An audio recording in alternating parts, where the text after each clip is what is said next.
Nous avons tous entendu que la masturbation est un acte tout à fait normal, mais jusqu'à quel point? Combien de fois par jour peut-on le faire sans être considéré comme dépendant? Et que faire si on n'arrive plus à s'arrêter? Voyons ensemble ces questions et pourquoi il est essentiel de stopper ce comportement qui semble naturel, mais qui cache un piège pour votre vie.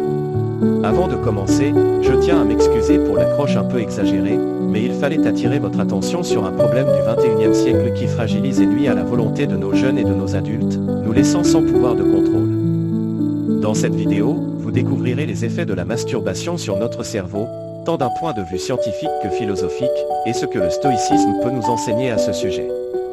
N'oubliez pas de vous abonner à notre chaîne et d'activer la cloche pour ne rien manquer. Commençons maintenant. La médecine moderne est claire, la masturbation est tout à fait normale, non seulement chez l'être humain, mais aussi chez les chiens et autres mammifères. Mais cette vision de la masturbation comme un acte normal n'a pas toujours été partagée dans le passé. Auparavant, il était considéré comme immoral, surtout chez les hommes, car la production de semences non productives empêchait la reproduction. Concernant les femmes, on pensait que la masturbation les éloignait des hommes, leur offrant du plaisir seul et sans partenaire. À cette charge morale, on ajoutait la notion de risque pour la santé, affirmant que la masturbation était à l'origine de maladies. Ainsi, il était déconseillé de la pratiquer. Revenons à aujourd'hui, que savons-nous à propos de la masturbation, en particulier chez les hommes souffrant d'insomnie? Il est prouvé qu'elle induit le sommeil. L'Institut français de la santé et de la recherche médicale a conclu que, chez les hommes, le cerveau se déconnecte du désir sexuel après l'orgasme. Le cortex cérébral, responsable de la pensée consciente, se repose après l'apogée, ce qui diminue le désir de poursuivre des relations sexuelles et facilite l'endormissement. C'est pourquoi beaucoup d'hommes s'endorment après une activité sexuelle. Alors, quel est le problème? Le souci réside dans l'un des bienfaits cachés de la masturbation, qui constitue un véritable piège. Si vous suivez cette chaîne, vous comprendrez de quoi il s'agit. La masturbation libère de la dopamine dans votre cerveau, cette hormone responsable de la sensation de bien-être, de calme, de réduction du stress et de récompense. Ce phénomène est si agréable que certains en deviennent accros. Le DSM, Manuel diagnostique et statistique des troubles mentaux, inclut le trouble de l'hypersexualité, classant une masturbation excessive comme un trouble obsessionnel compulsif, un vice qui conduit à la destruction mentale et familiale. 0002 56.879 Le problème, c'est que vous ne pourrez plus vous contrôler et deviendrez esclave de vos désirs. En conséquence, vous pourriez chercher à avoir des relations avec des prostituées, multiplier les partenaires sexuels et, comme nous l'avons vu dans une vidéo précédente, consommer de manière excessive de la pornographie. Ce sont des façons pour un cerveau saturé de dopamine d'obtenir toujours plus de plaisir. L'addiction à la masturbation provient des produits chimiques libérés dans le cerveau, et au fur et à mesure que le cerveau s'y habitue, il recherche constamment des codes pour retrouver cette stimulation.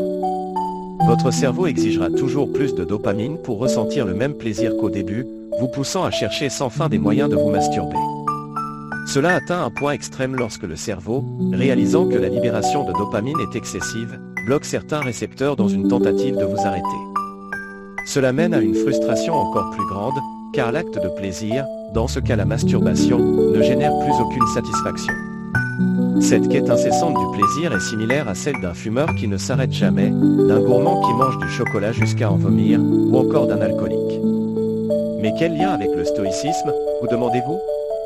Les stoïciens, tels que Sénèque, Marc Aurèle et Épictète, véritables maîtres de la maîtrise de soi et de la sagesse, ont abordé la question du plaisir et du désir sous un angle unique. Du philosophe Épicure aux réflexions intimes de Sénèque, ils ont exploré les passions humaines de manière profonde et intemporelle. 0004 31.520 Pour les stoïciens, la masturbation n'était pas simplement une quête de satisfaction charnelle, mais une occasion d'explorer les limites du corps et de l'esprit. Ils l'apercevaient comme un exercice de conscience de soi et un chemin vers la vraie liberté.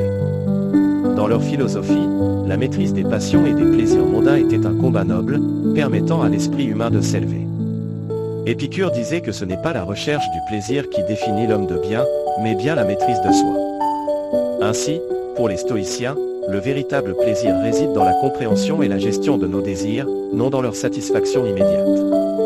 Nous devons apprendre à dominer nos désirs plutôt qu'à en être esclaves. La réflexion stoïque sur la masturbation ne consiste pas à la réprimer, mais à la comprendre profondément, à maîtriser nos émotions et à agir de manière consciente. Quand nous cédons à nos désirs les plus forts, comme dans le cas de la masturbation incontrôlée, nous perdons notre harmonie avec la nature, cette connexion si précieuse pour les stoïciens. Nous devenons prisonniers de nos envies, nous éloignant de la sérénité intérieure que nous cherchons à cultiver. La masturbation compulsive peut créer un tourbillon émotionnel en nous, où la culpabilité, la honte et l'insatisfaction deviennent des compagnons constants.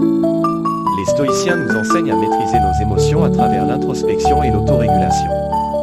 En affrontant consciemment nos désirs, nous apprenons à les gérer de manière saine et constructive.